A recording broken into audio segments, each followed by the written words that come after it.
Hello everybody and welcome to a special midweek Crushing Crisis stream where I'll be tackling my pull list survivor mode from last week's comics. That would be the comics from the 15th of July, 2026. You don't have to adjust your streams because you're having a crisis, a design crisis. I'm here coming to you live from New Zealand, not on my typical Sunday stream, but a special midweek stream because I vowed earlier this week that we had some unfinished business with last week's comic books and getting back into going over a pull list. But if you didn't see the pilot episode of this, I'm approaching a pull list in a slightly different way than most people on the internet might approach it, which is that I've gamified it a bit, and we're playing with that together live because it might be something I can continue to do, and it might be something that I actually make so that you can play a home version of. So feedback is very, very important because there's no reason I've got to do this other than that it entertains us all.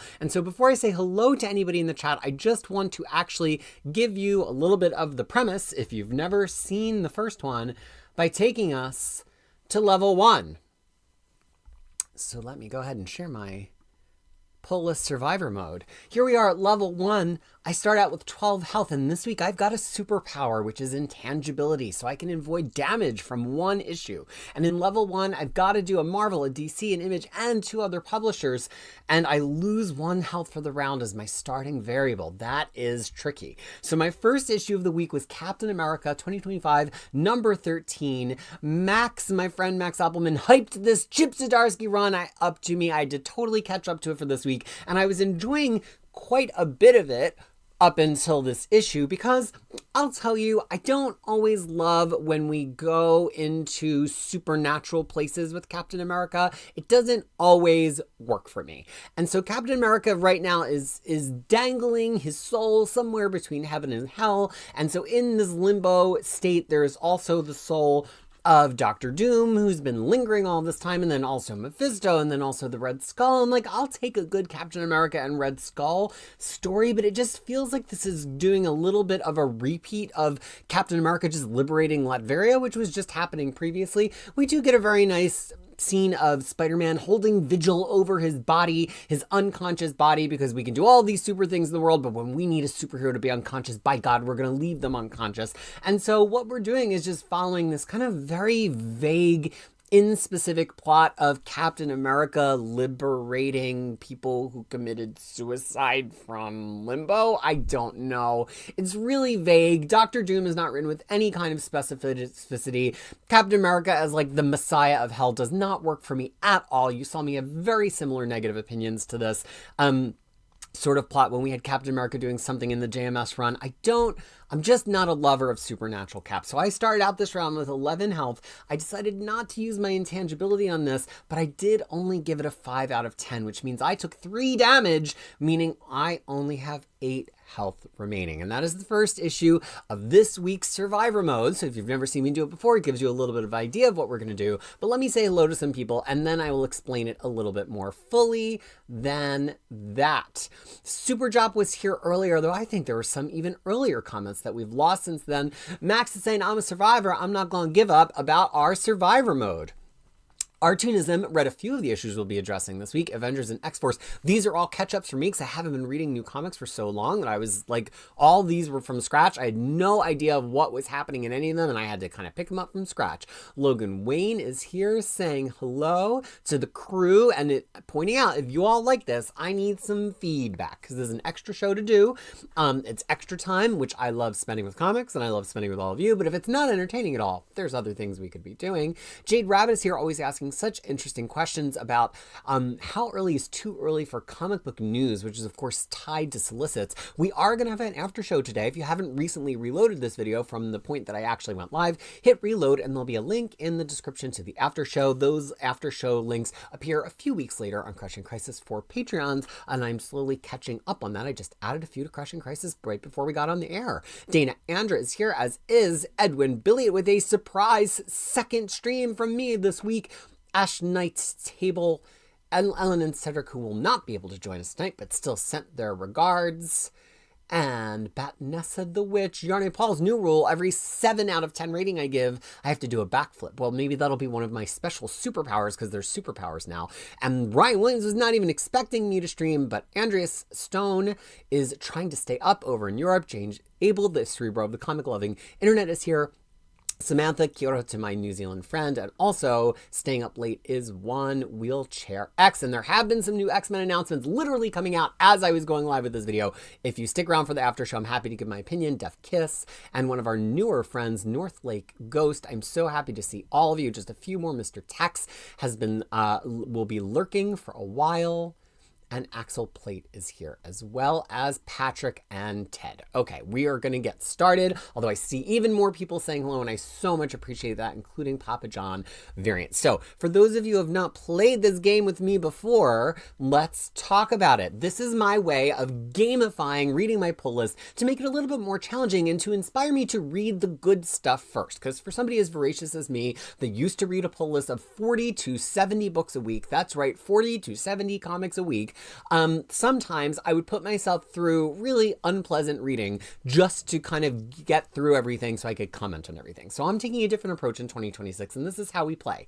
Each level of play consists of 5 issues, and I can read them in any order as long as I obey the rules. What rules, you ask? Each level has 1 or more standard rules I obey. Most of them make sure I read a number of different publishers. Sometimes I have to also read number 1s. But then, just to keep things a little bit spicy, each level also has 1 or more variable rules, and now I'm trying out something new this time. I start out with a superpower, and if I live until level 3, I will gain another superpower.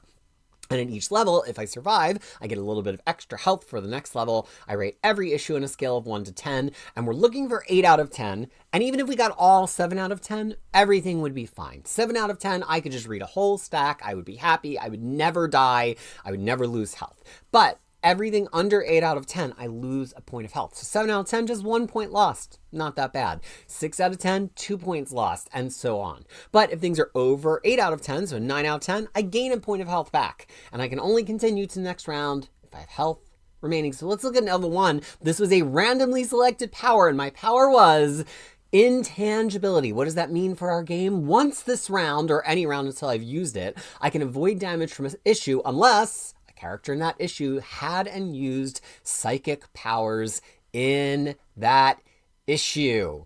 So here's where we started with level 1. My standard rule for level 1 is I've got to read Marvel, DC, Image, and 2 other publishers of my choice. I can look for all stuff that's top of my poll. Doesn't matter if it's a number 1 issue or not. And I start with 12 health, but then my variable rule to give a little extra challenge to make things a little bit more interesting every week is I lose 1 health for this round. I want to do it almost as like a deck game, like draw a card, right? So I've started to think about like how you all could play this at home. Hello to Saz, Murph, and Superdrop saying maybe to simulate critical hits, all solid in Amit comics deal double damage. Well, no, I mean, if they're good, then they're good, right? Like my whole thing about reading everything is I never want to assume a certain author is bad. I never want to assume a certain comic book company or publisher is bad. I always want to go in with full faith and full positive expectations, and we're going to see how that turned out for me this week. So we just talked about Captain America. I didn't use my superpower. I rated it a 5 out of 10, which means 7, 6, 5. I took 3 damage, and so I have 8 remaining health. Yeah, you know, I really like Chip Zdarsky's take on Cap, but speaking more broadly about this run, and I absolutely do recommend the first arc of it. I thought it was outstanding. It had Valerio Schiti on art on the first arc, and then we went through 3 artists in 4 issues after that before we got him back. And these were big establishing issues, establishing kind of the war for Latveria, which is setting up, it looks like, the whole plot of Marvel Comics for this year. I just don't understand how an editorial team says, yeah, let's have 4 different artists who are not all that similar across those 4 issues. That's bad management. And so now these comics, which should be evergreen, which absolutely will go into an omnibus, which are a huge story that might inspire a story in the MCU in the future, everybody who goes back to read them are going to get all this mismatched art, and it's not the quality that we know Marvel could do.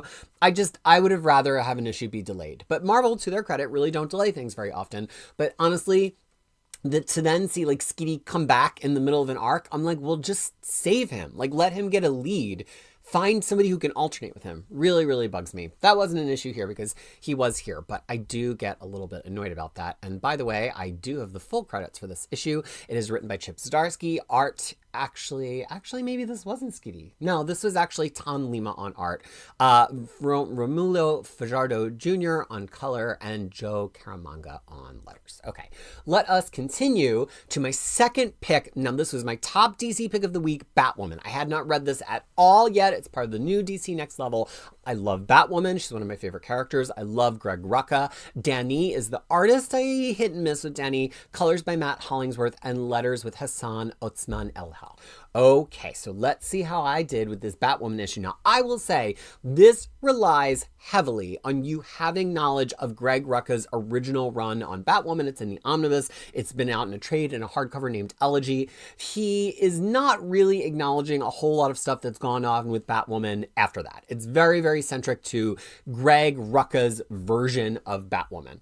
And I have to say that the first couple of issues of this was really slow, but that's just because it was doing a little bit of a bait and switch. I don't want to totally spoil it for you, but it was kind of asking us, like, how much do we trust Batwoman, both as a person and also as like a reliable narrator? Like, if Batwoman tells us, I haven't left this room, do we trust Batwoman? Do we trust her because we like her? Do we trust her because she seems trustworthy? And how well do we trust her in the story? But this is also bringing back connections to Renee Montoya, to Catwoman's father, and also to the history she has with her twin sister, who was a bad guy in the original stories. And the thing is that I don't know that Danny is really up to as much out of costume stuff as we get. Some of the faces are just a little too like vague for me, and I have trouble reading the expressions or the acting that they're doing. But once we get Batwoman in that iconic costume, there's just something so elemental about it, with like the bright red hair and the pointed black mask, that I do understand why you picked Danny for this title. I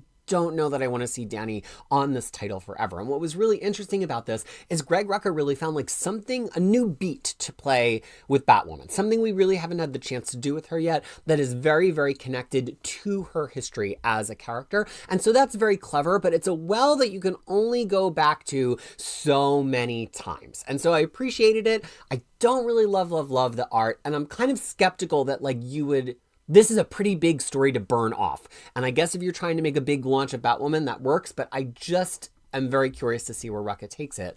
I did not use my anti-eligibility on this. I gave this a 6 out of 10. I liked it. It was fine. It wasn't a big thing, but it really redeemed some of the prior issues for me. So I only took 2 damage. I would say I certainly wouldn't start reading Batwoman here. Batnessa, I'm talking to you. I certainly would not start reading Batwoman here. The original Greg Rucka Batwoman is like one of the best DC comics of the past 20 years. I would just go to the beginning and start. And then if you decide you don't want to read New 52 and you don't want to read where she's been in Rebirth, I really feel as though Rucka is writing this to like pick up right after he left off way back in 2010. Is it an ongoing? I don't know. That I think all of these next levels are meant to get at least 2 arcs, but I don't know like how long are they supposed to go. And Super Job, yeah, you know, Danny's art has a certain unfinished line to it, and you can really see that on this page. It's not me having it at a low resolution, like I don't know their pronouns actually, just like there's not always a hard ink line around stuff, and I think that probably has to do with how they work digitally. So if you look throughout this page, a lot of this stuff is unlined, like Batwoman's hair, Batwoman's face, the edges of his head. And I just think that sometimes I love that in like a really quick moving action scene, but or even this scene, which is like very kind of like silent and impressionistic. But when characters are acting and people are moving around, sometimes I do appreciate some lines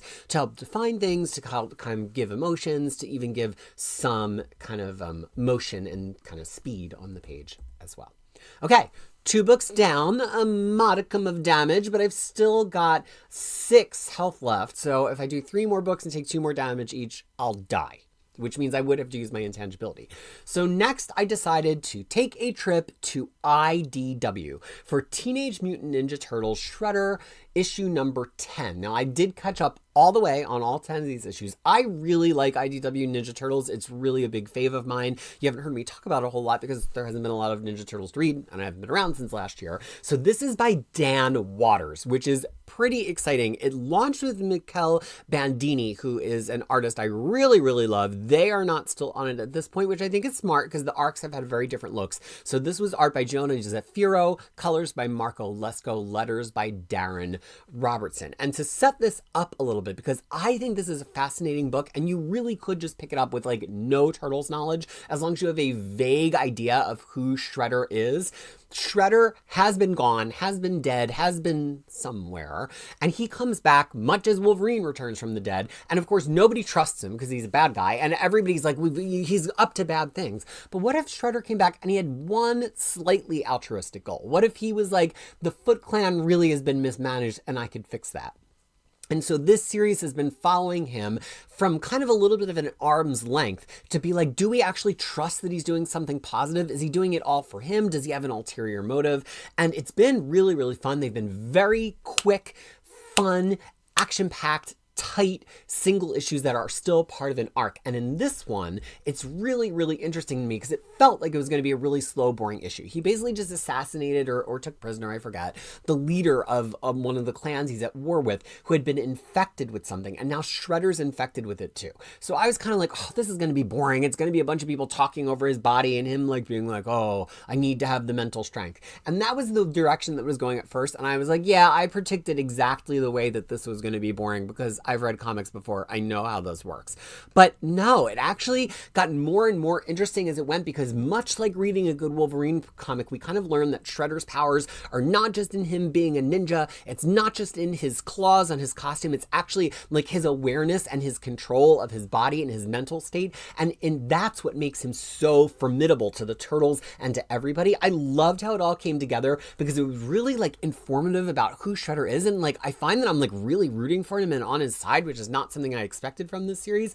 And it kind of plays with the whole, like, the world of Turtles is weird. It's interdimensional. There's aliens. There's life from other planets. There's like micro dimensions. It's got like all this cool sci-fi stuff. And I feel like Shredder is more their like classic ninja villain, but then also he's associated with Kang and all that. And to me, I just love the rub of Shredder up against like this kind of extraterrestrial stuff. I would not start here. I would start with issue 1, but I am having so much fun with this. So I gave this still only a 6 out of 10.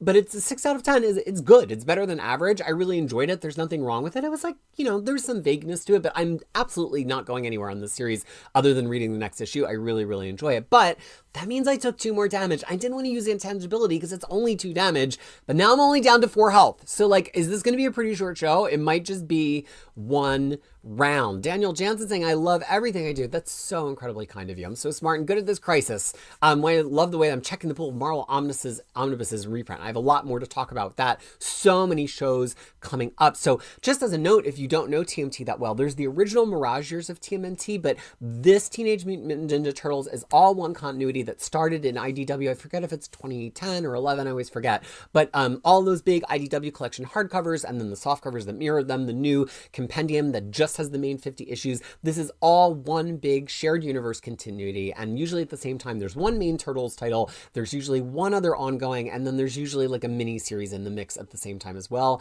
And honestly, it's one of the best shared superhero universes out there. I love, love, love it. Superdrop saying, I'm so surprised by how much I like the license things Waters has done. There's not as nuts as other stuff, but it still has some of that. And Logan saying, one of my biggest goals in comics is collect the precious IDW OHCs by Sophie Campbell, or the previous. I mean, they're precious and previous.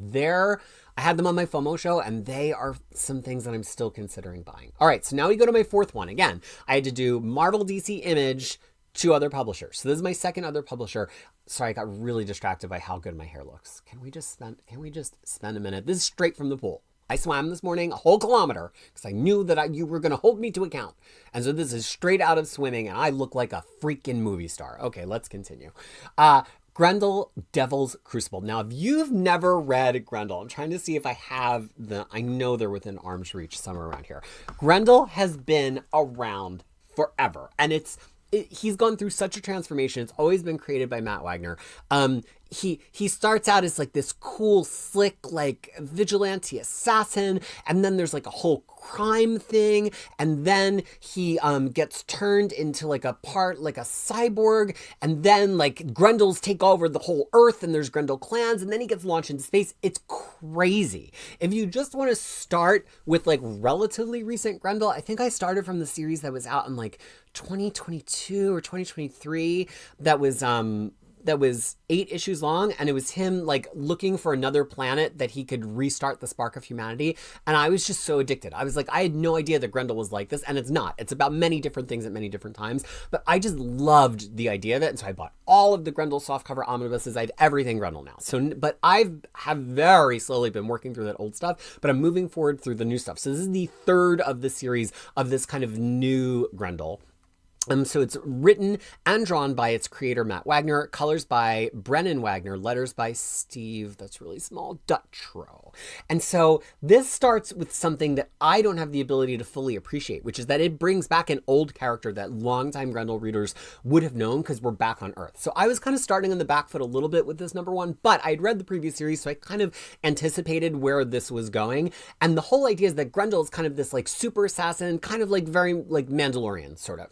And so he's the last one of his tribe, but he's come back, and there's all these people that are basically still worshiping Grendels on Earth, and they've cloned this character that we have prior knowledge of, and she's potentially just as deadly, but like much more human and fallible. So we've split off from just looking at his perspective on things all the time, and now this issue is trading back and forth with his and hers, and she's been cloned with her original memories, so she's dealing with kind of like being brought back after all of these years. It's like a character who's been in cryosleep, except for she's been, you know, in her new body. So she's dealing with like, what is this world that I'm faced with? Where are the people that I used to love? Do I even have a purpose anymore? And the people that they're fighting really want the Grendels to be dead. I love the art, and one of the things that you're not going to get, because I didn't know if I could show it on YouTube, but Matt Wagner writes this world as this totally equally pansexual, all opportunity world. So sometimes warriors are men or women, sometimes bad guys are men or women, sometimes there's a bunch of naked people and all their parts are dangling out, and the naked people are a whole mix of all different genders. And then some of them, when they're trying to do some sexual violence, they're a mix of genders just doing sexual violence to people who are another mix of genders. So it's a very, very equal playing field. But the thing that I love the most about it, not just this super beautiful, elemental, like looks like watching an animated series art, but the bad guys are vampires. And you know how I feel about my vampires. My nipples are getting hard under my shirt right now. I love the vampires. And they are the grossest, cruelest, grodiest vampires. And the whole concept is that they are just living in these perfect sunless citadels where they have humans who volunteer to live there for a totally awesome, easy life, but then they can just snack on them whenever they want to. And now that the vampires that have heard that the Grendels are back, which are some of the only people who could challenge them, now they're being a little bit crueler to their people than they usually would. So I would not tell you to just pick up from this issue. I would definitely say read the prior series, or at least the 2 prior series, but this could not have been more up my alley. I mean, it's an 8 out of 10 for me. I think the only reason it's not higher is that it just felt like I wanted a little bit more context about who that cloned character was, and I was really scraping to get as much context as I could from it, and it did a good job, but I just kind of felt like I was still a little bit far apart from the perspective character. So that's probably the only reason that I'm not like a 9 out of 10, because I loved it. I love the art. I love the colors, and I took no damage. So I don't have to even worry about whether or not I'm going to use my intangibility.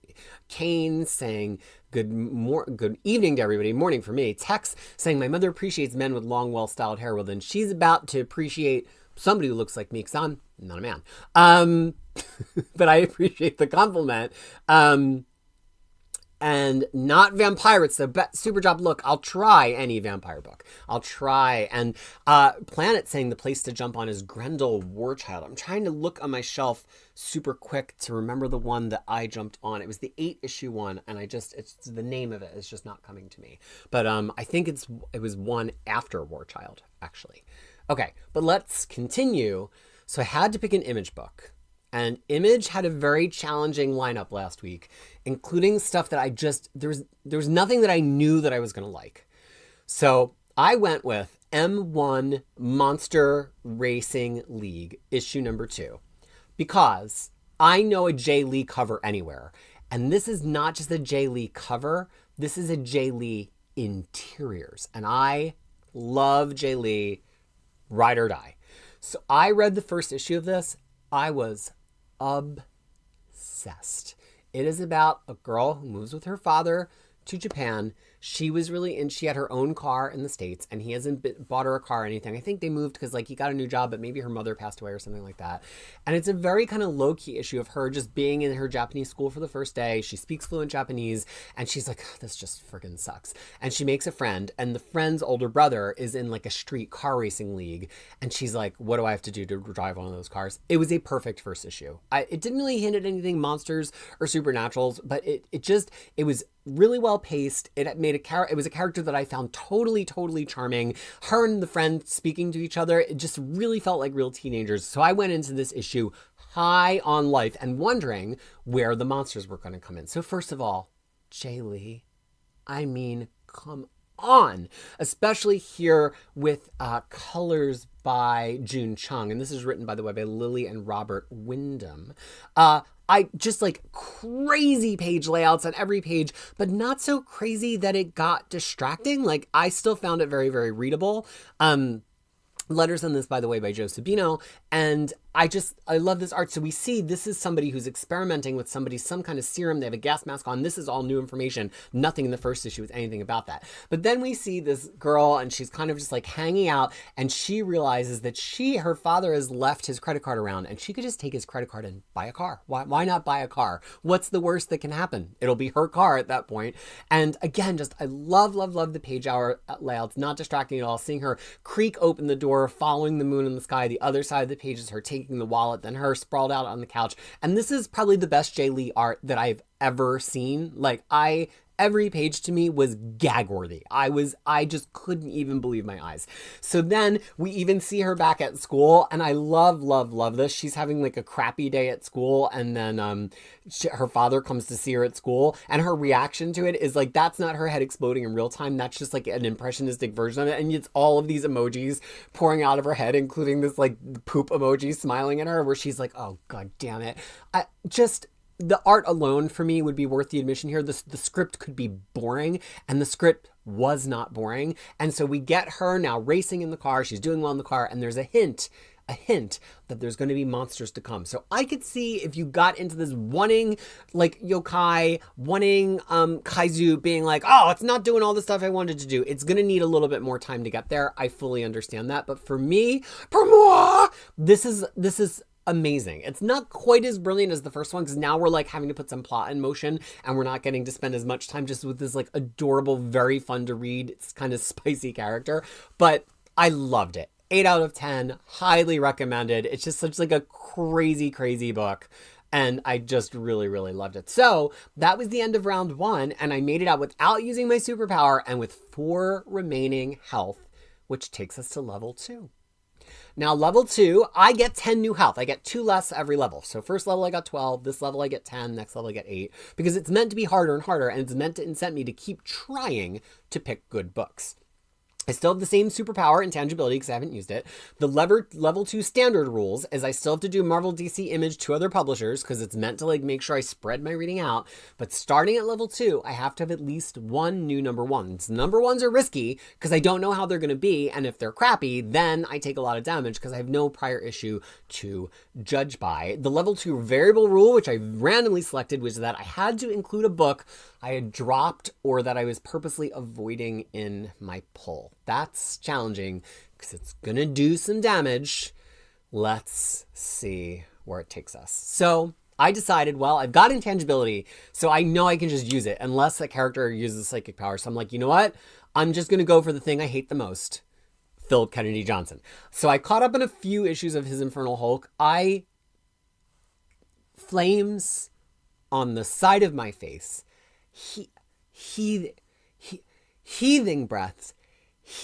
I hate this so much. There is no story. There is no perspective character. Nothing makes sense. And that was just in the couple of issues I read to catch up. The issue with the X-Men in it was offensive. I continue to believe that Philip Kennedy Johnson doesn't need comic books. He needs therapy. That said, it was good looking, and I can appreciate an attractive comic, even if it's going to be one of the worst comics I've read in my entire life. So this had internal art from Adam Gorham. I love Adam Gorham. I have loved him ever since he was on New Mutants Dead Souls back in 2018. He doesn't do a ton of comic books. Here he's colored by Matthew Wilson, who is absolutely perfect for him, and it's lettered by Joe Caramagna. So I was like, you know what? If I'm going to hate this, at least I'm going to love doing it. And look at this Carol. Can we get this team on a Carol Danvers comic stat instantly right away?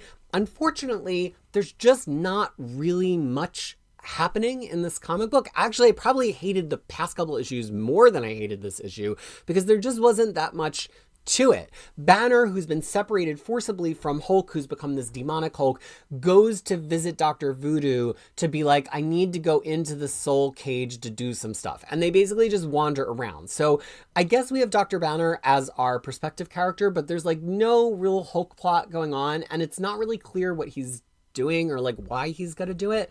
And then also it's like, so they're in the soul cage, but he's got a special gun and they're shooting things in the soul. It just like didn't come together. And that's how I felt about all this series. And I'm caught up on it. So it's not that I just don't understand the plot. It's like a lot of cool elements, but the elements don't match up. Like last issue, Tony Stark and Mr. Fantastic go underground to find a special crystal tree that might have good positive powers to like fight against the Hulk's negative powers, but like it doesn't.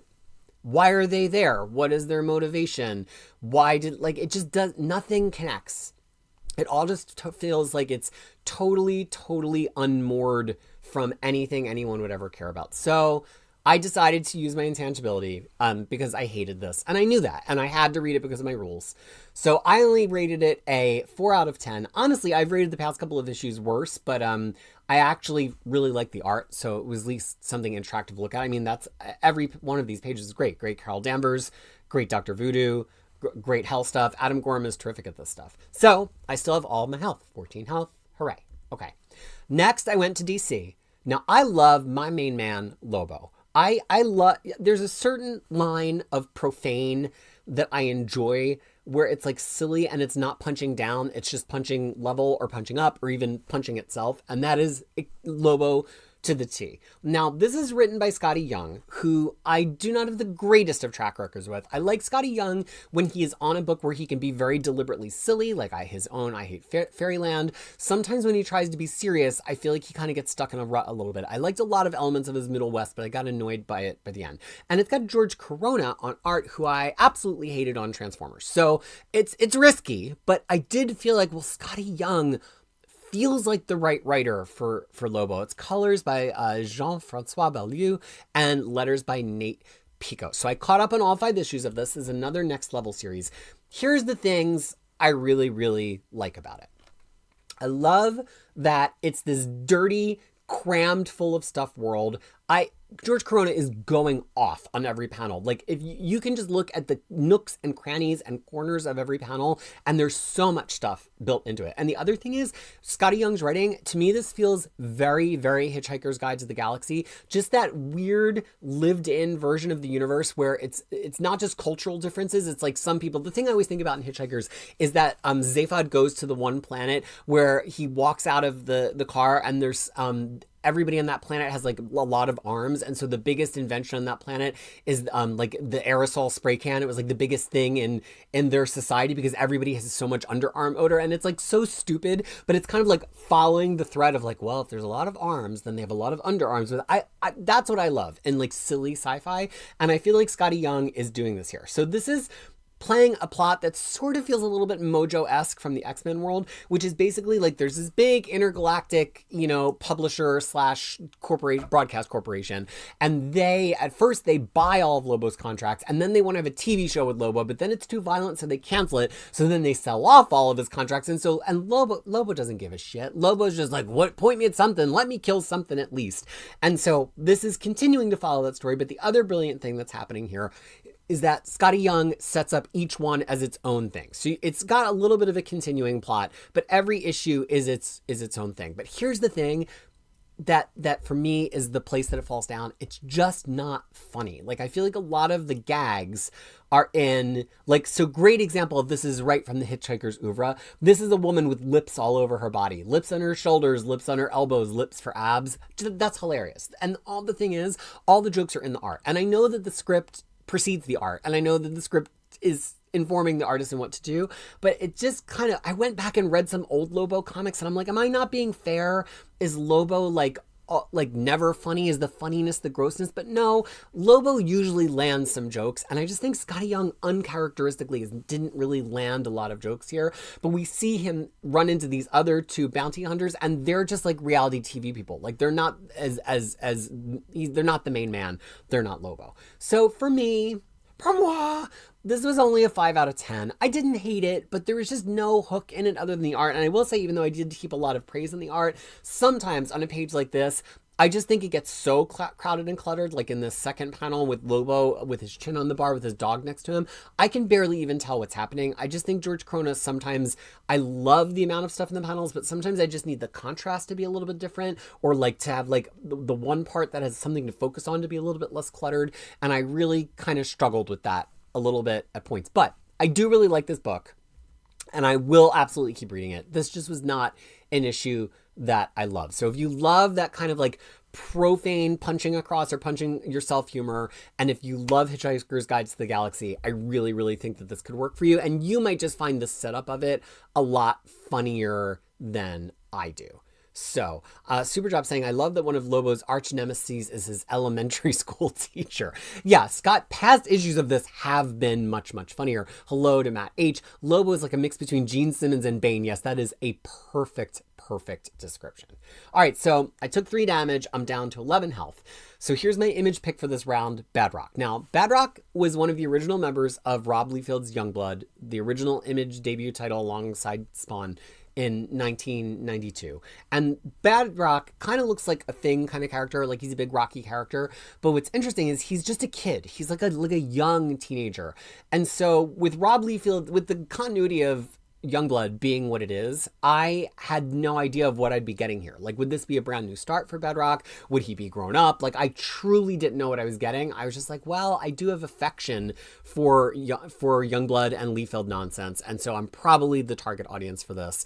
This is written by Liefeld, art by Seth Demus, colors by Pedro Estuco, and letters by Russ Wooten. So I went into this really as blind could be. I had no idea where it was going to go.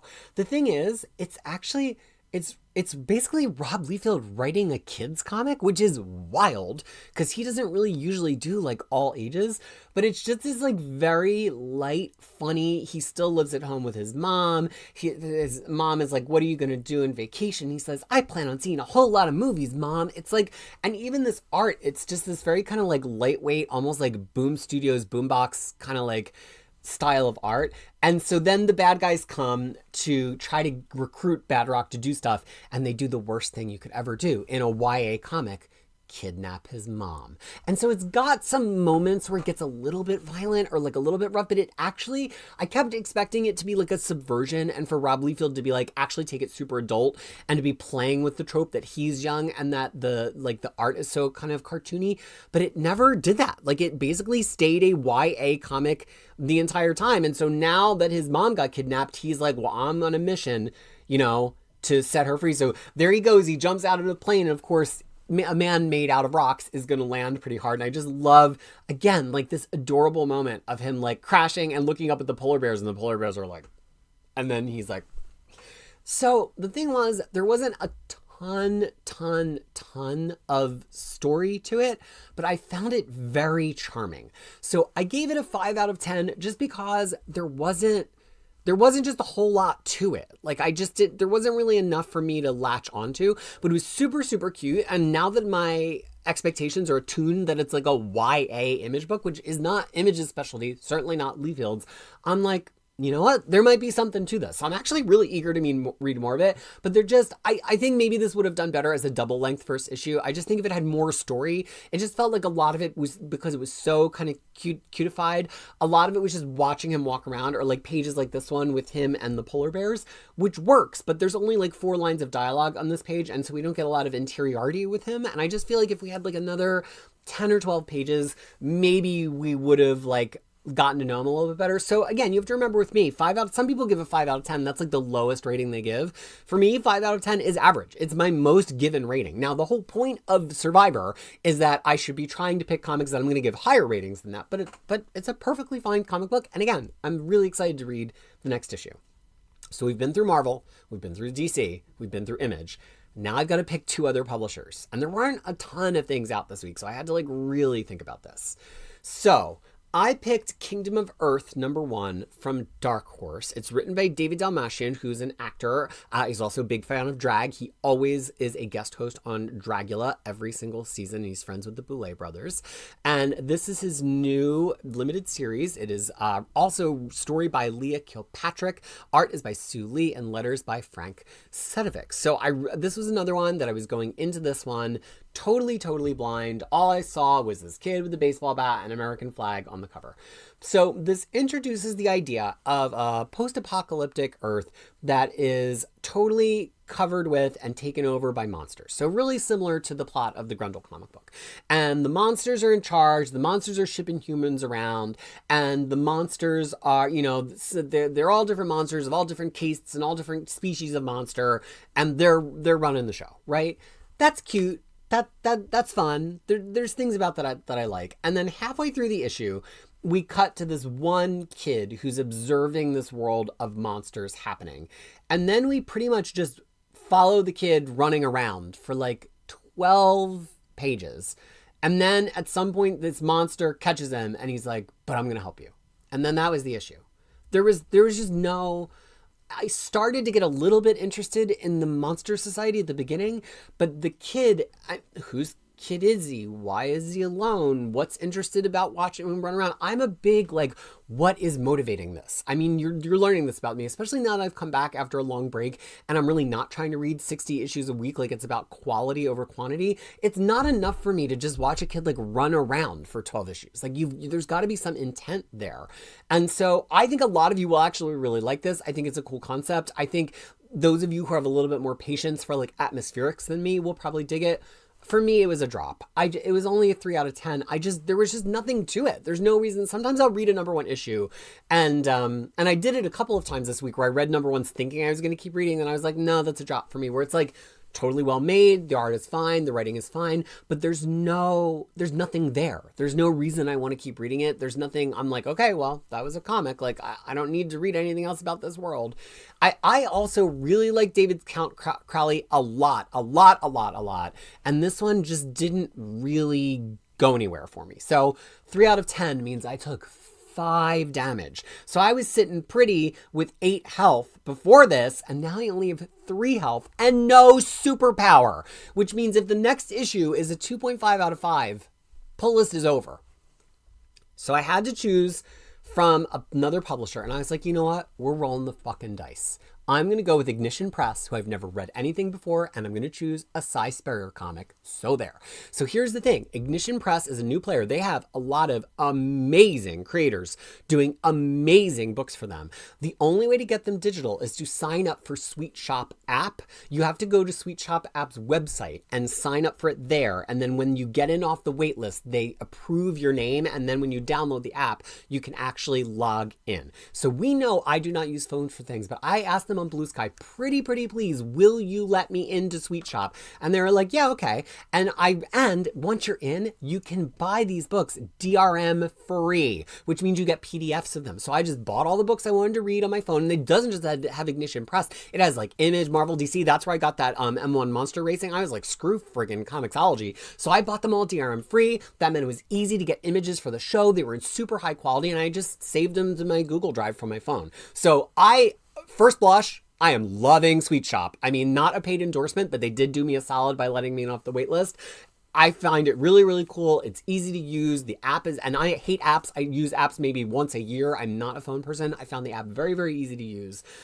And for Ignition Press, all of their back issues, they discount down to $2 as soon as 40 days go past. So it was really easy to catch up on stuff. But this was a brand new #1. Ooh, Zero Zaku. I love Planetary. And in fact, I think I have that book in this room. I think it got here, but that is an after show comment. So if you want to ask me about stuff that is not pull list, you'll want to come to the after show directly after this. If you're watching live, the link is in the description. And then sometime after it's live, the links go on Crushing Krisis for patrons. So Spurrier is great, but I have a little bit of an up and down history with Spurrier. Sometimes he gets a little too goofy, kooky, wacky for me, and I don't follow. So Minotaur had to be higher than 2.5 for me to survive. I loved this comic book. It was so good. It was so up my alley. So Mike Dowling on art, who I'm obsessed with. He did Unfollow for Vertigo. He's done some Star Wars. He's one of my favorite artists. Sophie Dodson on colors, and Hassan Otsman Elhal on letters. The setup for this immediately grabbed me, which is that there's these two women. They're kind of doing an X-Files thing, but they're not FBI. One of them's a journalist and one of them is the heavy. It actually kind of reminded me of Planetary, where it was kind of like originally just Elijah Snow and what's her name? Jakarta? And she's like the heavy, and she goes out in the field with him. So it kind of was like that. It also reminded me a little bit of Warren Ellis's Injection. So they've got this well-financed beneficiary, and he's sending them out to investigate stuff. And we find out that this journalist is kind of well known for investigating unexplained phenomena. And they go to this giant landfill I think it was in India, where basically the only people that go in and out are the rag pickers. But they've reported that they've seen some sort of strange phenomena. And so these two women are in looking for the phenomenon. They think they see it, but it's just this kid. But we know that it's real as readers because there was an intro scene where we see this monstrous shape. So, X-Files always did that really well, where like the cold open would have the monster. So then even though Mulder and Scully might be skeptical, well, Scully would be, Mulder wouldn't be. We kind of knew that to what extent the monster was real, and that was part of what made it work. And then because it's Spurrier, there's always like another level. Like with Spurrier, there's like always another thing. And so the other thing is that they tumble into this like weird kind of like wormhole space in the middle of the garbage dump, and they find that there's been some form of singularity that's come down to Earth and has created kind of like undefined white spaces that are just creating technology in a rapidly evolving way, much like the world in X-Men where Phantom X comes from.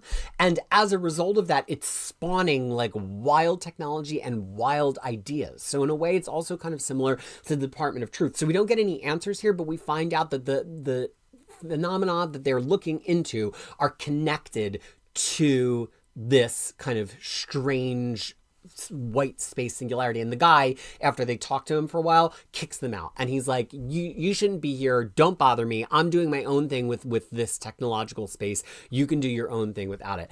And I just was obsessed. So I gave this a 8 out of 10.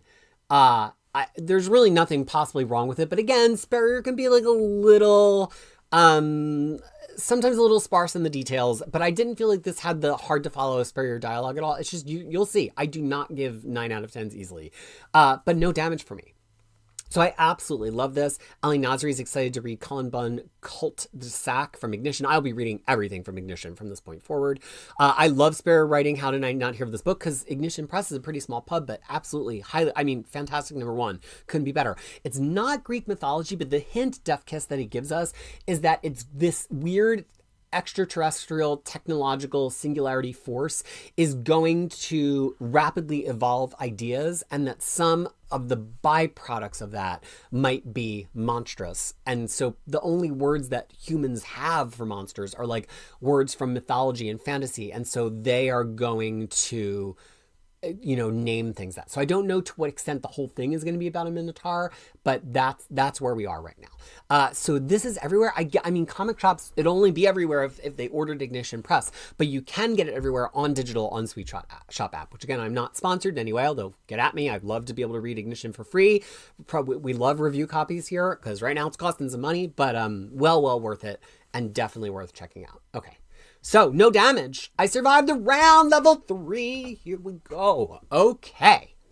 And I don't know, Rex, if they're going to do trades. I think they just have gotten the first book to 6 issues of all of their books, I think. So, I don't know if they're going to do trades. Okay, level 3.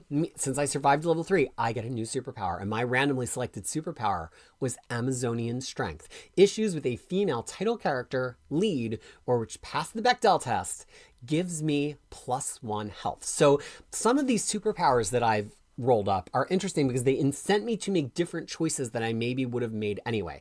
I found that I was really trying to find issues that would maybe have female lead characters, which I love anyway, but like they weren't necessarily what I thought would be the next best issue, but it kind of gave me like a little challenge. In the same way that last round, since I had intangibility, I'm like, all right, I'll read Hulk. So the whole idea for me is to kind of like shake up my pull list, shake it in a way you would never shake a baby, because I just want like to make different choices than I normally would. I don't want to read the same books in the same order every week, and I don't want to avoid the same books every week. So I'm trying to really shake things up. So now we're in round 3. I get 8 new health. I have my new superpower. The standard rules for round 3 get a little bit easier. I have to read Marvel, DC, and at least 2 other publishers because sometimes Image has a short pull list, so not required. And my variable rule, which is a tricky one, is I have to eliminate my highest score in the round and read another book. So if I rank something 5 out of 5 and I would get health from it, I can't do that.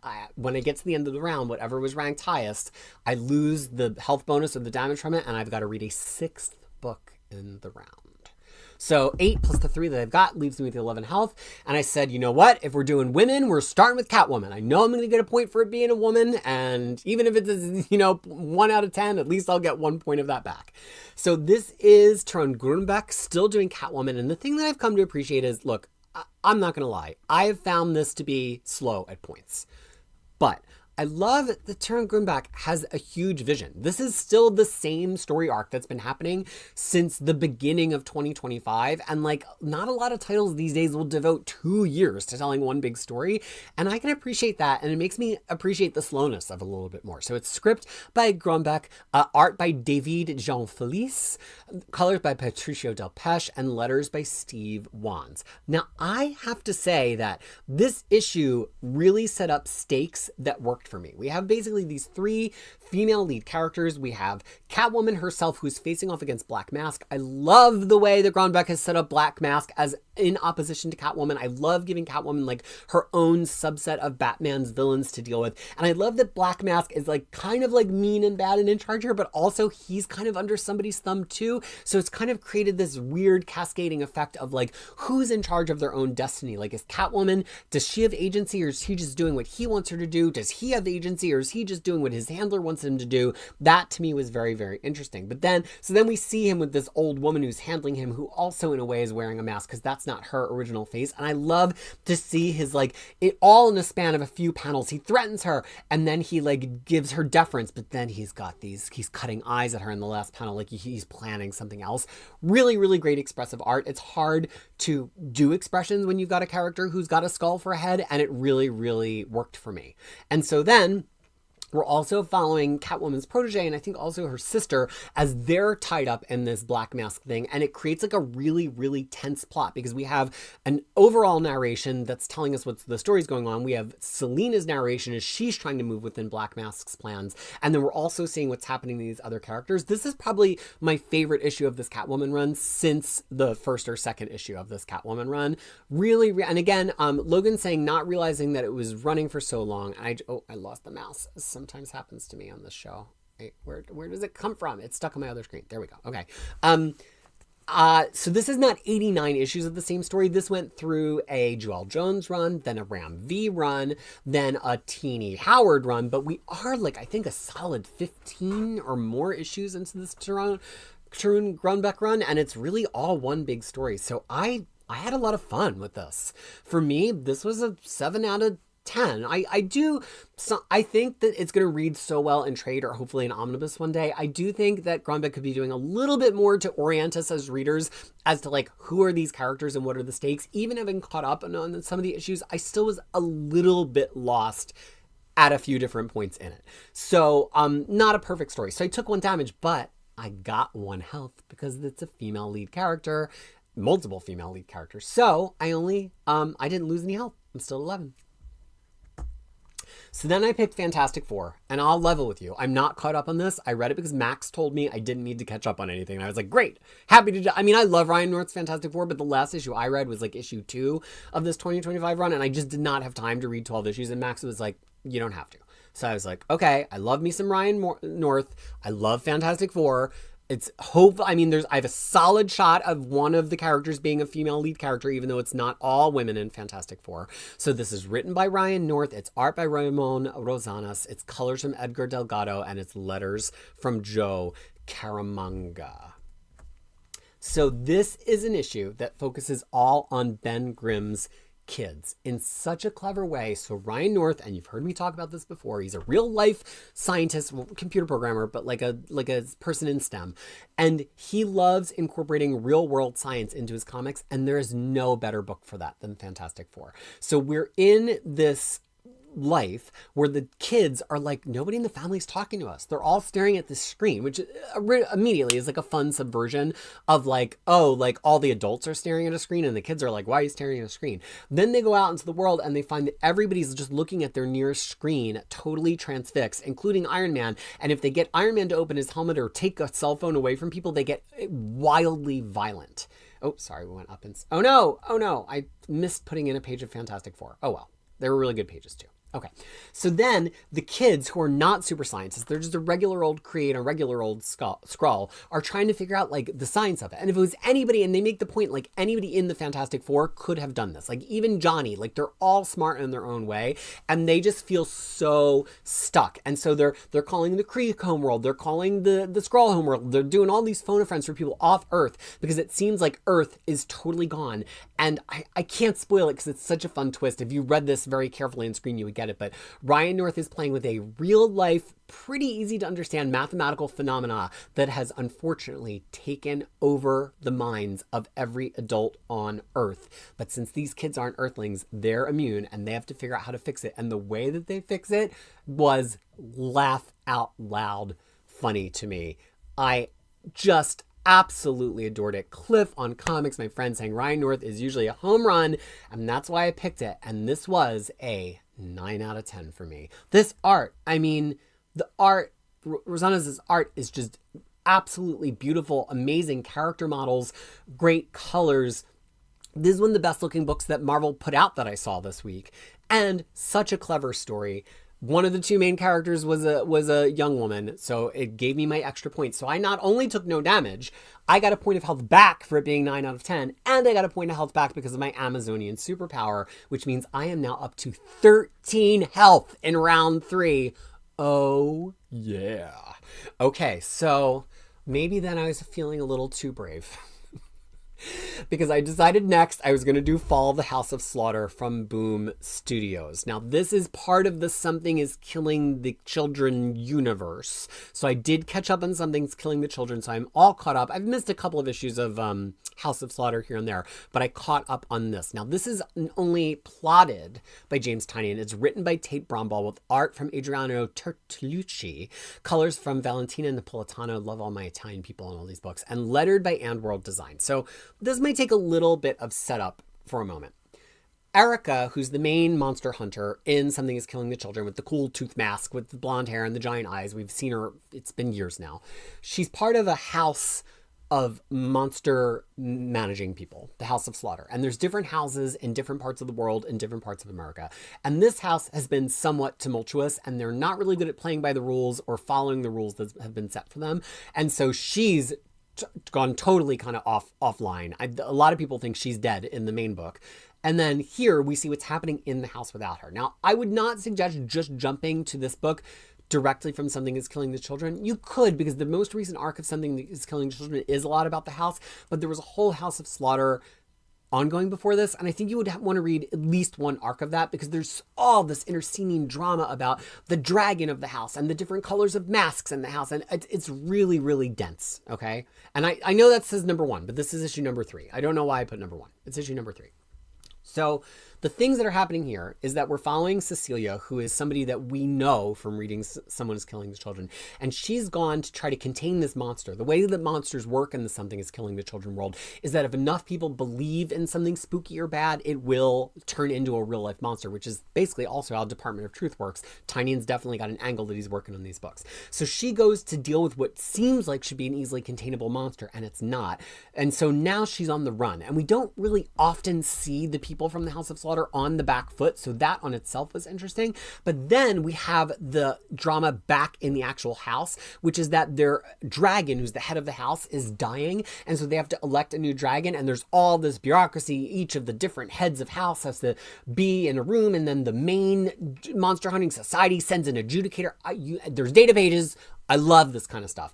But you realize that they're all basically stabbing each other in the back. And I love the concept of there's different masks. There's the white masks who are out there hunting the monsters, but there's black masks, there's azure masks, there's red masks, and I think there's one more. And they all have a different role to play. They're not all the monster hunters. So like the red masks are kind of just the people who run the house. They're the administrative people, but there's still a main red mask. And the main red mask could still be the dragon of the house. Like I love that stuff.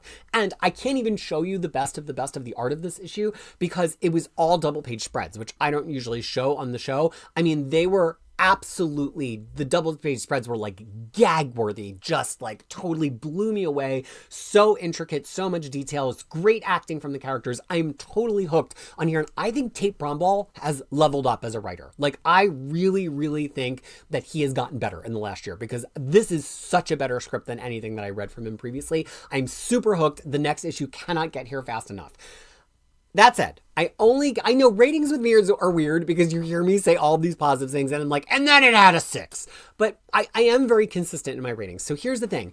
It was a bit vague in what it accomplished in its storytelling because a lot of the issue, even though it looked so good, was really just this scene playing out of her running from a monster through a school. It looked really good, and it's something that we haven't had really from the series, which is, again, like one of the adult, really scary monster hunters being the hunted.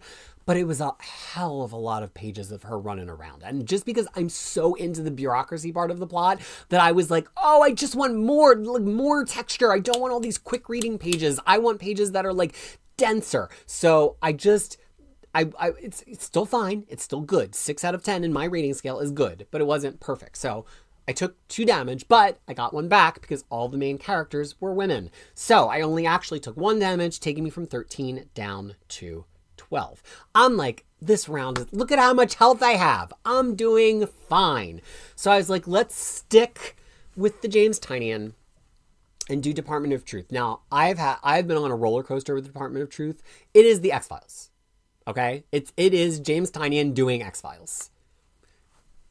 But it has a different spin. Rather than the X-Files, a lot of it being motivated by like aliens and the history of human contact with aliens, this is motivated by this idea that if enough people believe in a thing, it will become true. And what would happen if the government weaponized that, or at least tried to control that, right? Could not be more up my alley. I love X-Files stuff. I love government conspiracy. I love bureaucracy books. I mean, it is amazing for me. That said, and I love the artist on this, who is Martin Simmons, who's the normal artist. But sometimes his stuff gets a little unrecognizable. But the thing that Tynion has been doing is he's been really dragging this out. And unlike Something is Killing the Children, where he made a second series to do the dragging out, here it just alternates arcs with the main story. And so sometimes that works for me and sometimes it doesn't. So here we have art by Ben Templesmith, letters by one of my favorites, Aditya Bidikar. And but we're following a specific story that happened in the past, which is really, really interesting to me. And we're talking about like how that came to be. And we're in Florida at one of these like Creation Land amusement parks where they're like, the dinosaurs weren't prehistoric because we can't have prehistoric times because that doesn't work with the timeline of the Bible. Let me tell you, that is actually how I was brought up, not by my family, but that was what my schooling was like. And I was like, can't we just say that of the 7 days that God created the earth, one of the days was like the Jurassic era? Like, why do we have to be so literal? And they're like, no, it was actual days.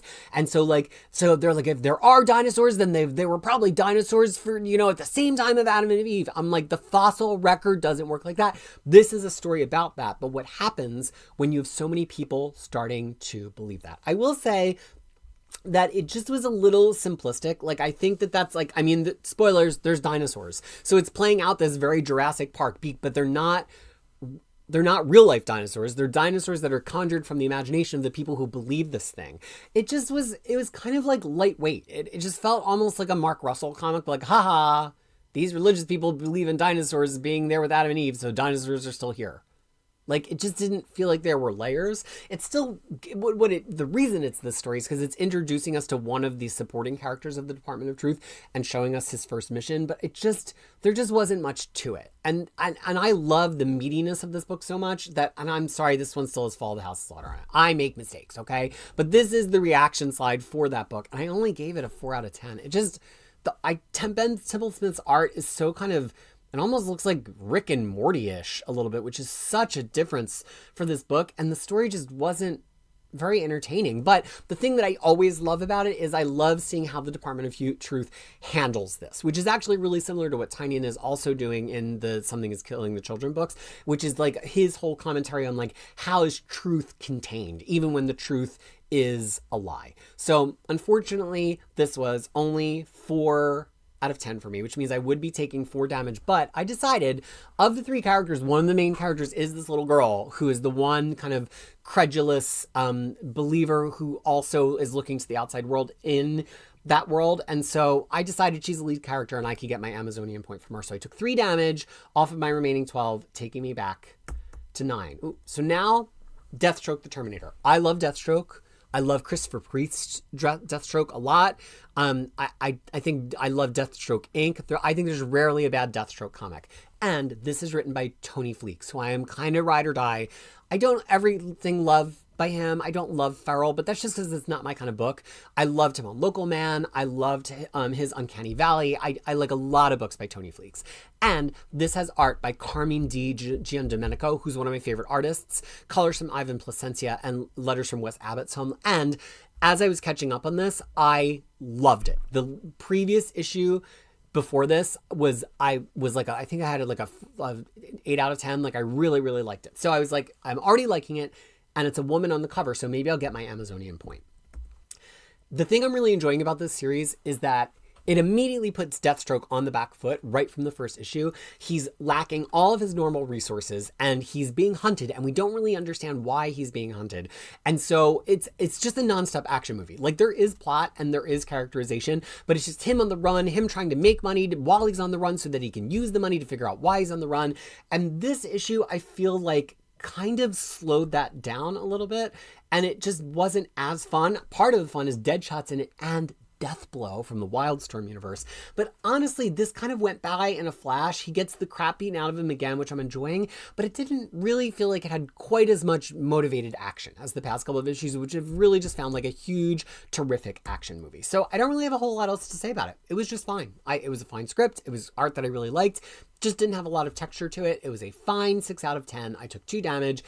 I don't think I can fairly say that this woman was one of the main characters, so I will take 2 damage and go down to 6. So that's my 5 for the round, which means, unfortunately, I had to eliminate Fantastic Four, which means I lost the health that I got from it. But I decided I'm not giving away my Amazonian health. That's a superpower, and I gained that health, and I'm not giving it back. So now I have to pick a different book, which is scary because I only have 7 health left, and like, that could maybe not go well for me.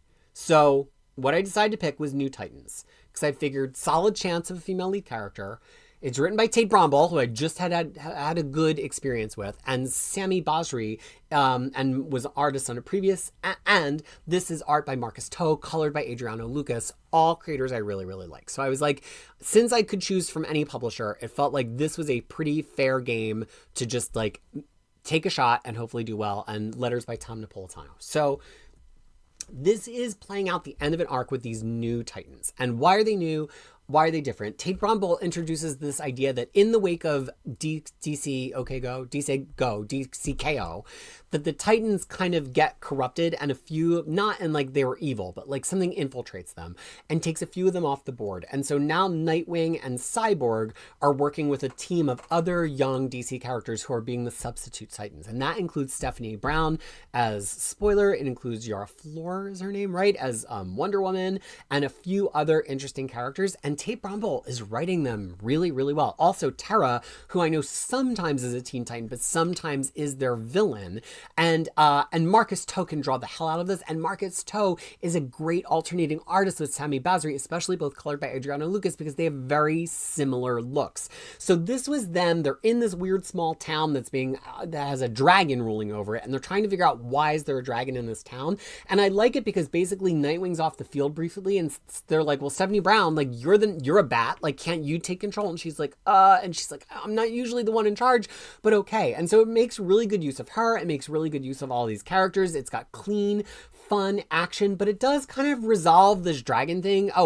John Kent is on the team, so it's like a lot of recognizable legacy heroes. It does resolve the dragon thing, like, just like that. Like, it for spending, I think, an issue or two setting it up, it kind of goes away in a page. So that always bugs me when you like set up this big problem and then like you don't even get to enjoy how big the problem is. That is not one of my favorite things that a book does. But then it has 4 backup pages at the end where we check in on Static. Now, I could not remember the last time we've seen Static. I don't remember what last happened to him with the milestone stuff. This has the main series artist, Sami Basri, on it, colored still by Adriano Lucas, letters still from Tom Napolitano. And it's basically just a conversation between Static and his girlfriend. And she, I don't think, knows he's Static. And so she's like really worried about him, and he's like distracted about being Static. And we're seeing that he's going to be part of the Titans too. Now, I have not misgivings, but I have like doubts. They're aging him up a little, and to me, Static, it's like, why are we always making characters older? And like, but maybe that already happened because I haven't really caught up on Static lately. But I also think like it's weird to kind of try to bring him into Titans. Has he ever been in Titans before? I couldn't think of it. It's like a weird mix, but you know what? Like, I'm up for it because to me, I think Titans doesn't always have to be the same exact cast. Sometimes after you spend a while with like Raven and Donna Troy and Beast Boy, sometimes you need a little break from it. So this all worked for me, but it moved a little bit too fast through the plot that it had, but the art was very good. So I decided it's a 6 out of 10, and it had several female lead characters, including Stephanie Brown, who's really the focus character. So I got 2 damage, but I only actually had to take 1 of the damage, which means I survived, unlike last time, to round 4. So Static is in this, starting from this issue. Like he gets recruited at the end of this issue. Hey, Omnibo's here. I was just thinking, I haven't seen Omnibo on the channel for a while. And I was like, oh, maybe he has like early work on Monday mornings. Because usually the Sunday show for all of you is Monday morning for me. And it's Monday morning like very early in Australia. Honestly, he might just be asleep. So Omnibo, good to see you here.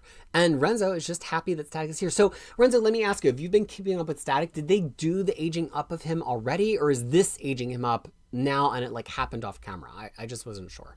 Okay, so now we're into round 4. I've no superpowers left. The level 4 standard rule is the same as the previous. I need to have a number 1 and I have to have Marvel, DC, and at least 2 other publishers. And the variable rule, which could be a benefit or a detraction, is that I have to skip DC in this round, which is fine by me because I just used 2 DC books in the last round. So I started this off with 6 health, new health, and I had coming out of that last round 5 health, so I'm up to 11 health. Seemed like I had a pretty good shot. As long as I don't rate anything lower than 2.5, I should survive. So I had to pick a Marvel book, and some of them were looking kind of dubious. So I picked Punisher versus Spider-Man number 1. Now, I was like, oh, it's like a flashback retcon series, like, but then I looked at who the creators were. And it's written by Dem Abnett, who's pretty solid. It's art from somebody I've never seen before that I can remember, Matteo Della Fonte? Sorry, it's really small. Matteo Della Fonte. Colors from Rachel Rosenberg, letters by Joe Caramagna. And we very quickly find out that this is one of the first meetings between Punisher and Spider-Man after their first encounter in Amazing Spider-Man. The art is absolutely stellar. This is an immediate star. I don't know where this artist has been all this time. Matteo Della Fonte, I don't know if maybe he's been with indie publishers I've never seen before. I have no idea. The art is absolutely extraordinary on every single page. Abnett's Spidey is funny, and his Punisher has specificity to him. So often Punisher, I feel like people write him as so taciturn, so stern, that he has no personality. Or they just write him as this like bloodthirsty Avenger. He's not bloodthirsty.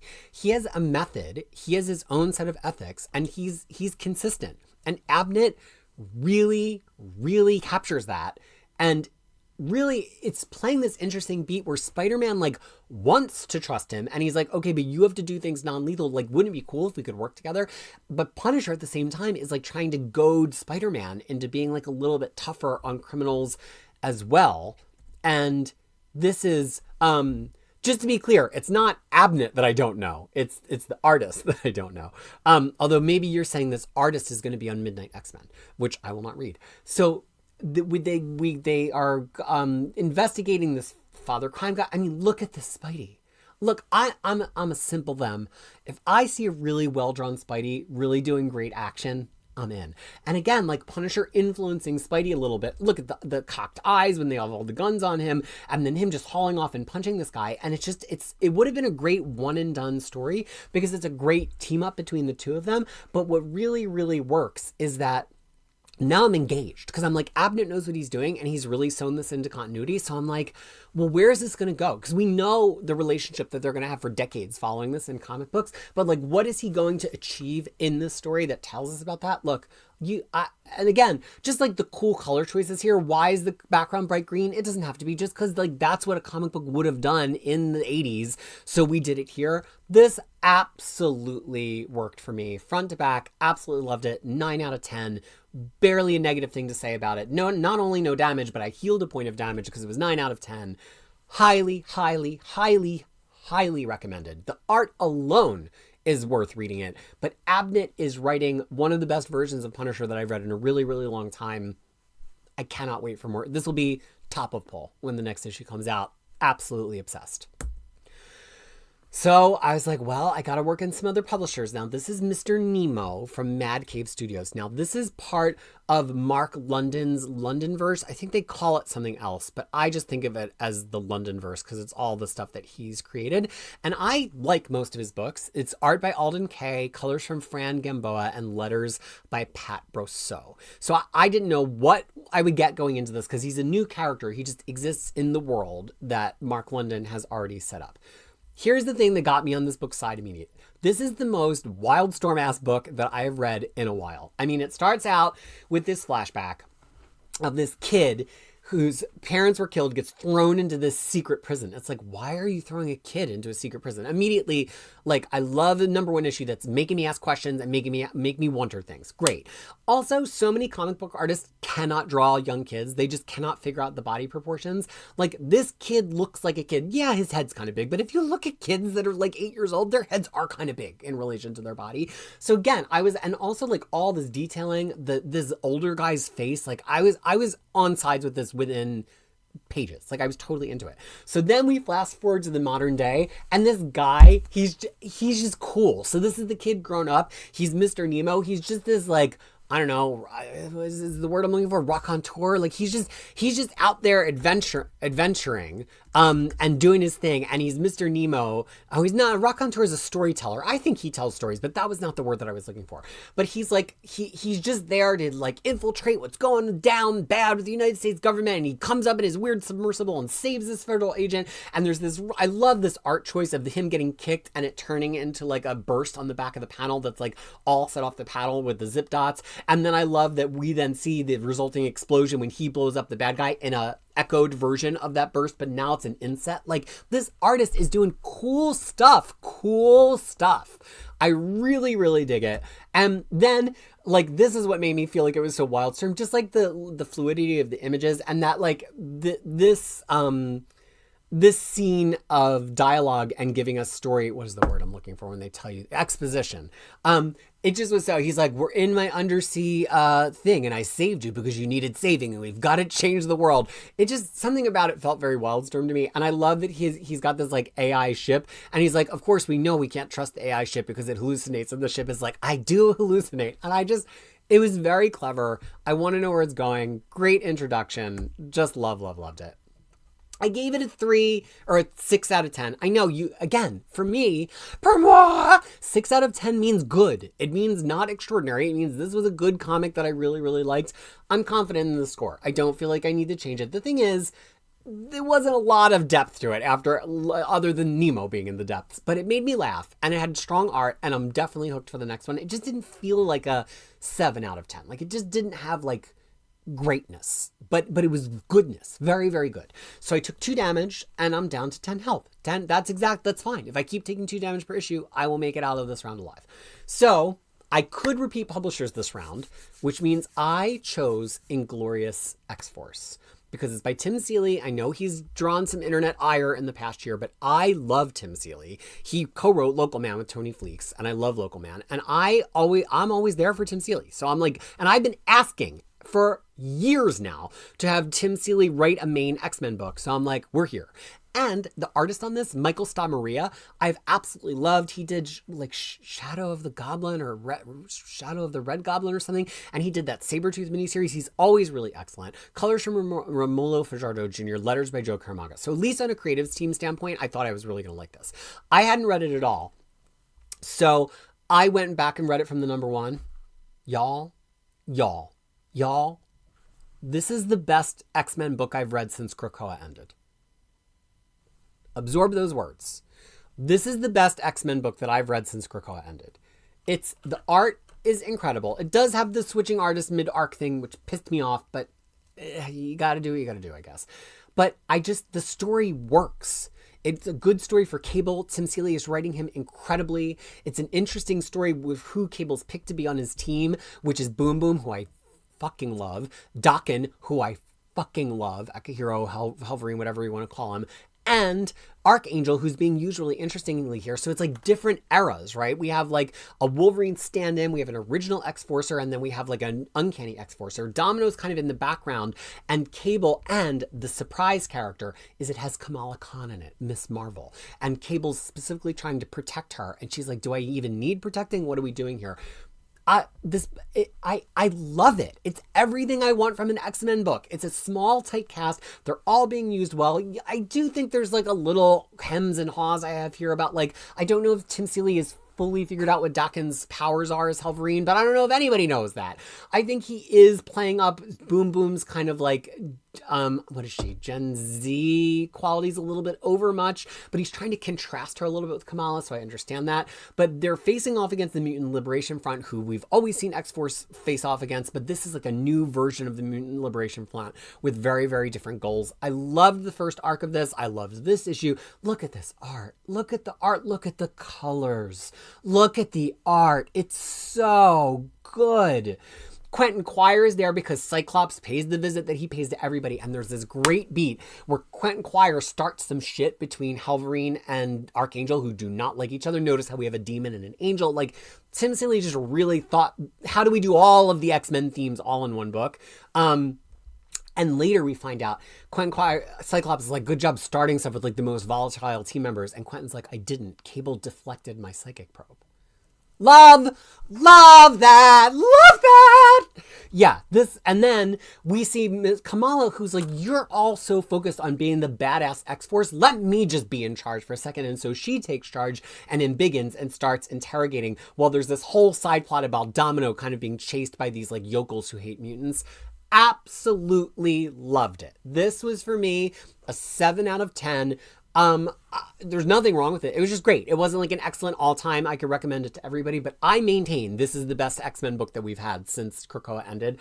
Absolutely read it from the start. It's already on Marvel Unlimited. Just loved it. And I think this comment really, of course, One Wheelchair has a great take. I didn't even see it was going to be him when I clicked on it. I found X-Force to be really solid. I think it's an interesting status quo for Kamala that's not just rehashing her as this brand new mutant in the X-World. I agree, and there's an element to it that's a little eye-rolly. I don't want to spoil the fun of the first issue if you go back and read it, but if you can get past the initial eye roll, it's fun to see. Usually she's so starry-eyed about everything X-Men, but here she's kind of like, oh, you people. Like, she doesn't actually like them. Who is she going to connect with on this team? Boomer? No, they would not be friends. Certainly not Halvarine or Archangel.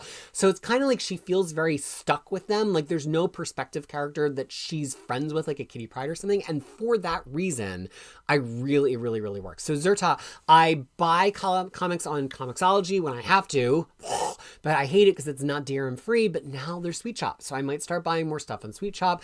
I'll use Global Comics when I can, if Global Comics has, especially for catching up, although Image is about to go off of Global Comics. There's also Neon Ichabod. I think I've only used them for like one or two things. Like I will go Path of Least Resistance anywhere that I could get it the cheapest that has the least DRM works for me. Yeah, I absolutely love this book. Ryan saying, am I supposed to believe Kamala Khan, who can't even be popular enough to not have their series canceled or movie and TV show bomb, is somehow going to be popular enough to be the president? Well, I mean, but you're conflating in-universe and out-of-universe factors. In the universe, she's one of the most recognizable young heroes that there are, you know, in Marvel right now. So yeah, I only took one damage from this. We're sitting pretty. As we move forward to another Ignition Press book. Now, this book, Arcadia, has some of the coolest covers I've seen. They're all these like super bold, solid color covers. And I was like, what is this book going to be about? Because I saw this one. It looks like this little, he reminds me of, what is that little thing from He-Man with the cloak, orc or something? But anyway, I was like, what is this book going to be about? I read the first issue of this. You know, from me just now telling you that I don't give high scores all that often. Like I'm very, very stingy. The first issue of this was a 9 out of 10 for me. Absolutely blew me away. And I have to give you a little bit of the concept just to hopefully get you to go buy it. It's on Sweet Shop. It's only $2. Or go. Thank you very much. I was close. I got 3 of the 4 layers. Or go, if you're French. So it starts, I made Max read the number 1 as soon as I got done reading. I was like, Max, you have to go read this right now. And because I just was obsessed with it. So it's a world. I can't do the inner world unless I say inner world. It's a world where everybody is an android body and they've all been mass produced and they all have a pearl on their head that contains their consciousness, but they have to be freed from the farms where they've been mass produced and there's no humans left. So the humans were making them for something, but now they're all that's left. And so we follow somebody get awoken in a spectacular action scene. And then we take the perspective of following him as he kind of integrates into the society. And there's a lot of things happening. The humans are gone. We don't know why. There's weird zombified people that maybe were former humans, but some of them are former androids roving the landscape. There's a wasting disease affecting the androids. I mean, we get a lot of stuff piled on us really quick in this. And it's just, the world building is amazing. It just really feels like I've stepped into a world that somebody has created as a story universe where they could tell stories. They could write a TTRPG. They could have several different TV shows. It just feels so huge. So it's written by Inaki Miranda and Roy Miranda, art by Inaki Miranda, colors by Eva de la Cruz, letters by Dave Sharp. Just absolutely blown away by the world building. And so the thing is that, if you remember, I talked recently about like sometimes a book starts with a concept and then doesn't follow that concept. And it's not that I want the book to be more like I want it to be in my mind, but I'm like, at least reward me for the concept I continued buying your book for. This is the opposite side of that, much more like what I like, what Kieran Gillen does, which is there's so much to this concept in this world that like that every issue we're going to explore a new facet and you're never going to get to stay in one place long enough to be like, but what about this other thing? Sometimes that can be a little frustrating for me. But like, again, this art, the level of the artwork is just unbelievable. All the android people all have these like fun colors of skin, so they really pop. Here we see them driving through this horde of like zombies. And then the other thing, which I don't want to spoil, is they do have a way to communicate to each other directly, which is a big part of the plot of this book. And so they're using that to learn how to use technology when they need it. So then they're in this giant mech. They fight off people. Then they go into this. Finally, they escape the zombie hordes. Look at this page is beautiful. It reminds me of like, I don't even know, maybe like 2000s era Mike Deodato with how the blacks are being used. But then Eva de la Cruz's colors are so amazing. And after all of this world building, everything that we've done, they finally get to where they've been going for 6 issues, a whole first arc. They open the safe. And then we meet Orko. And that's where it ends. And so part of me is like, what the fuck? Like, there's all of these questions that you have me asking, and we've gone off in a totally other direction already, but I am so beyond hooked on this book. Like, I am there. So this particular issue was a 6 out of 10. Again, it's my most common score because it was quick moving. It was just action. It didn't really develop a lot of plot. But I love this comic book. It's absolutely in my pull list. I could not recommend the number one any higher. Really, really loving it. And only 2 damage, taking me down to 7 health, and I'm almost done this round. So I thought, you know what? With 7 health left, that means only something that's a 0.5 out of, or a 1 out of 10 could kill me. So I'm just going to catch up on Chip Zdarsky's Avengers. Let's just see what this Armageddon stuff is all about. Let's do it.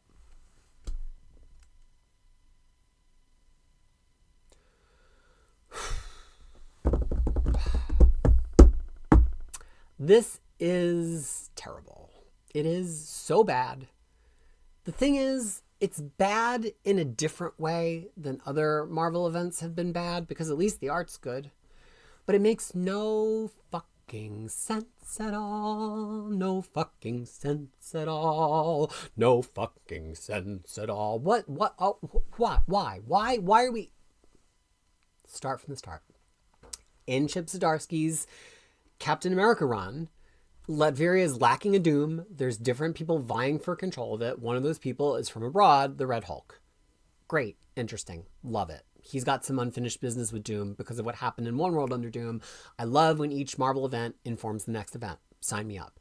Except for this just plays out a bunch of beats from other events, and not well. Like, we have the human government is like, don't go and be superheroes or you're going to be illegal. So we've got like the whole like registration aspect from Civil War. Then Red Hulk is like, well, I saw the future with my special box that I found in Doom's dungeon. So I know the thing I'm doing is the right thing. So we're getting Civil War 2. And then we get this character that was so interesting that Chip Zdarsky invented in his Cap run, which was basically a modern Cap to fill in right up until Cap came out of the ice in the modern day, Colton. And for some reason in his absolutely terrible Wolverine miniseries, he decided to give this character one of these ultimate boxes that came from the end of the Ultimate Universe. So now he's Superman, he's Sentry, he's Hyperion. So we have Captain America, but as a super person.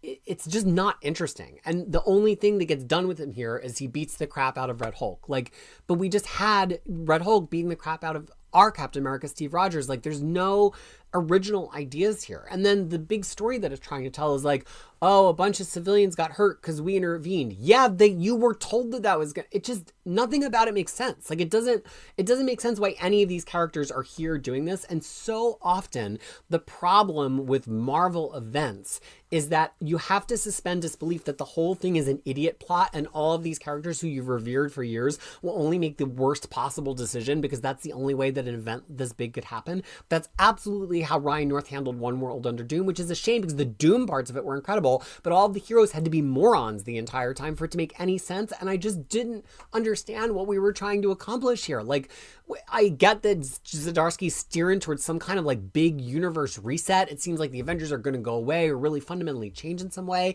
Maybe we're going to get an echo of Onslaught where people get shoved into a pocket universe. I don't know. But right now, he has all of these great toys to play with, including this Red Hulk plot, which is great, including this idea of an alternate Cap who's really got a different perspective on the world. And instead, it's just the same, like, heroes are going to this sovereign nation. And in a way, it's just replaying the same beats that we had from One World Under Doom a year ago. I just don't understand what we're doing here. It's totally repetitive. And the thing is, it's got really strong art. It's got Chip fucking Zdarsky. How is it this bad? So it's written by Chip Zdarsky, art by Delio Diaz and Frank Alpizar, colors from Sonia Oback, and letters from Clayton Cowles. This to me was a complete failure. I was really upset with it. I really think it was a terrible comic book. I gave it 3 stars out of 10 because the art was good. The fights looked nice. If I didn't know any better, I would have never told you this is by Chip Zdarsky. This is like some Mark Guggenheim level bullshit. So I did survive. I took 5 damage, but I had 7, so I made it out with 2 hearts. Level 4 completed. Krisis survived the experience. Sometimes we might do a level 5. Since I didn't have a lot of time this week, we just did this. And here's the thing. Many of you will like just this fine.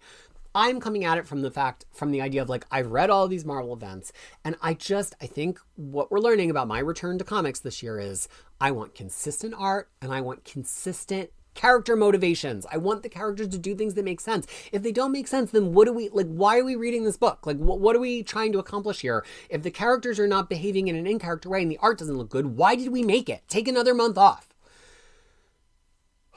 So, So I'm continuing to experiment with this format. Let me know what you like about it and what you don't like about it, right? In the chat or in the comments below. Is it easy to follow my health? Am I moving it too fast? Do you like the idea of superpowers? Again, I've kind of, all this reading has already happened by the time I get on screen, so I can't let you choose the superpowers for me, but I am trying to think about a world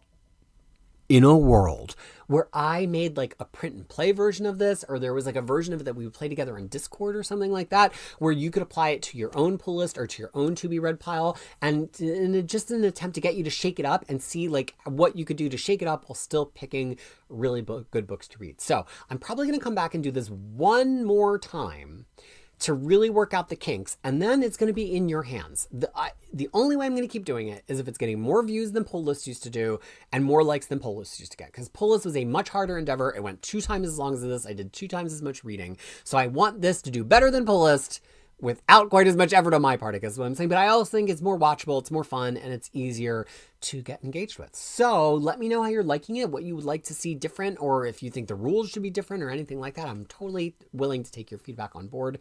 I will be back for a Sunday stream. It's going to be pretty lightweight this week, so I have a huge stream coming up with Omar as soon as he's back from Comic-Con to talk about every Spider-Man omnibus ever, which is intense, and I'm a little worried that it's not even gonna get done. But if you want to talk to me a little bit more before that, we're going to do a quick after show, and the link is in the description if you're watching live. It'll appear later on Crushing Krisis for patrons of Crushing Krisis. And I'm almost caught up on posting the videos we've been doing the past couple weeks onto Crushing Krisis, and when I am, finally I can make some Patreon changes, so I'm really excited for that as well. So let's just remember, if we're out in the world and we are living our lives, are we living our lives in a heroic way? Are we giving people benefit of the doubt? Are we giving them our support? Are we giving them our love? Trans lives matter. Black lives matter. Stop the hate against people that are different. Different just means human, okay? So if we're loving superhero comics and we're loving all the stories we're reading here, let's bring that love out into the real world. And until I see you again, which might just be in a couple minutes, who knows, it might be Sunday, it might be on near mint condition, don't have a crisis. Unless, of course, it's me. See y'all.